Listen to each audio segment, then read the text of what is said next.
చేసుకునే ప్రతి ఆడపిల్ల పరుగు పందెంలో అడుగు పెట్టింది. కప్పు కొట్టాలి. కప్పు కొట్టాలంటే తప్పుగా నడితే కప్పు కొట్టలేవు. అందరి హృదయాలు గెలవాలి. గెలవడానికి అవసరమైనటువంటి బుద్ధి ఆ కన్న తల్లి ఇవ్వాలండి.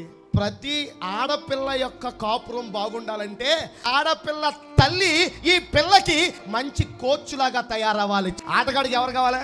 కోచ్ ఉండాలి. కోచ్ లేకపోతే తూచ్ ఇంకా గెలవడం అసంభవం. ఆడపిల్లలో మీకు మంచి కోచ్గా ఉండదు మీ తల్లి. అప్పుడు దేవుడు ఎవరిని ఇస్తాడంటే మీ అమ్మకి లేని బుద్ధి ఆ పక్కింటి ఆవిడ ఎవరో ఒక ఆవిడకి ఇచ్చి చెప్పుద్ది అనమాట. అమ్మ కాపురం ఓపికగా చేసుకోవాలి, సహనంగా ఉండాలి అని చెప్పి దేవుడు కొంతమంది సహాయం అందిస్తాడు. ఆడ అమ్మాయిలాగా కోచ్ అవ్వలేదు కదా, అందుకని దేవుడు పక్కింటోళ్ళ ద్వారానో, పొరిగింటోళ్ళ ద్వారానో, ఎదుటింటోళ్ళ ద్వారానో, ఎవరో ఒక బంధువు ద్వారానో సహాయం అందిస్తాడు. తెలుసుకుని నేర్చుకుంటే ఆ కాపురం శిఖరం మీద కట్టబడుతుంది.